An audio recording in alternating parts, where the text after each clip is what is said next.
All right, Raiders, today we're talking about the upcoming Fusion duo. And I need to say this clearly before we go any further. This champion is good, well-designed, useful, playable. But I still think she's a skip.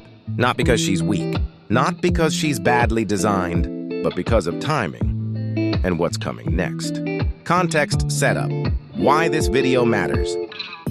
Every fusion in Raid is a resource decision. Energy, silver, shards, time, burnout.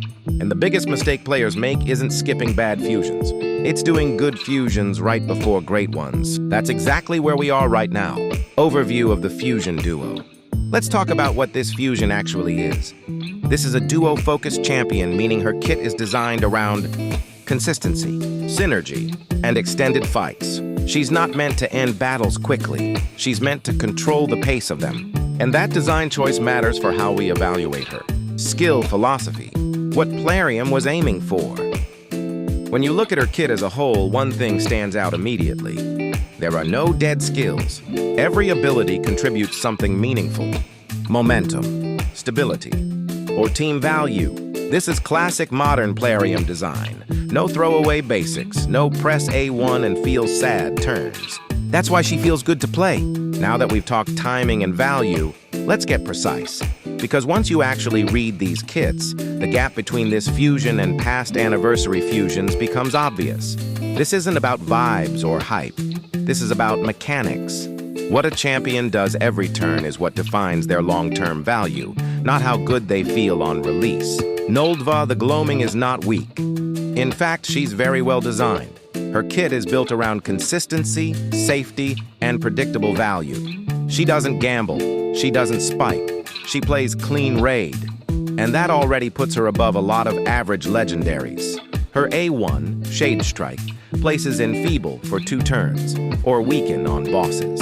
With Solinar on the team, it becomes unresistible. That's reliable debuff application with no drama. Enfeeble is rare. Weaken keeps her relevant in boss fights, and there are no dead turns. But notice what her A1 does not do. It doesn't steal turn meter. It doesn't reduce cooldowns. It doesn't punish enemy actions. It supports the fight, but it doesn't control it. That theme repeats across her entire kit. Her A2, Umbral Purge, is her strongest button. She removes all enemy buffs, places a 60% decreased defense, and if Solinar is present, also gives increased attack to allies. All of this becomes unresistible with the duo condition. That is excellent value. Buff strip plus decreased defense in one skill is premium PvE utility. But again, there's no cooldown increase, no turn denial, and no hard lockout. Enemies can still take turns and respond after this lands. Moonbloom's Blessing is her stabilizer. She revives allies at 50% HP and turn meter, or 100% turn meter for Solinar, and places a large shield based on her max HP. This is great for saving runs and preventing wipes. What it doesn't do is swing momentum. It doesn't reset ally cooldowns, grant extra turns, or immediately deny the enemy team. It keeps you alive, but it doesn't flip the fight in your favor. Her passive, Scholar of Shadows, reduces enemy turn meter fill effects by 30%. That sounds scary until you read the fine print. It only affects turn meter fill from skills, it doesn't stack, and it stops working if she's dead. This is soft counterplay. It slows enemies down, but it doesn't shut them down. Combined with her accuracy aura, Noldva becomes a consistency engine. She smooths content. She stabilizes teams. She plays fair. And that's the key takeaway. Noldva is a stability champion. She improves runs. She reduces RNG. She helps mid-game and early endgame accounts push content more safely. But she doesn't redefine how fights are won. Now compare that to Lord Entertainer Fabian. Fabian doesn't stabilize fights. He removes your ability to respond. His kit is built around punishing actions and denying recovery. Fabian's A1 attacks twice, steals turn meter, and applies True Fear if the target's turn meter is fully depleted. Even his basic skill disrupts turn order and threatens control. That already sets a different tone. Unwelcome guest petrifies one enemy and applies true fear to others. On top of that, it activates passively when feared enemies successfully use skills. Enemies are punished simply for trying to play.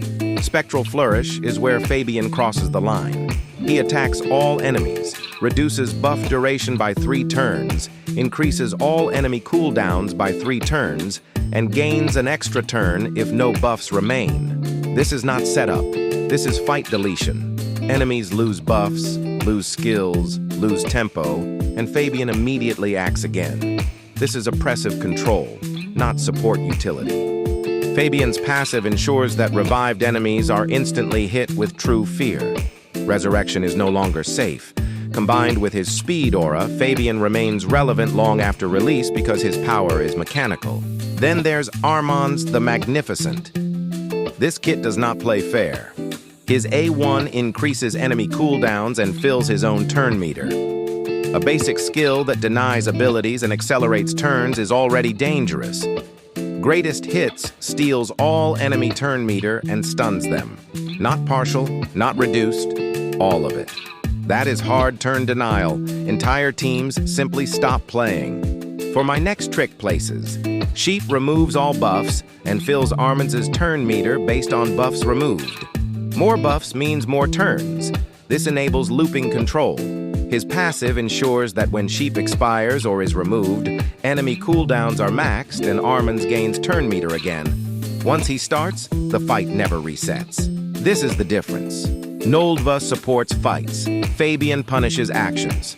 Armand's ends fights before they start. That's why timing matters.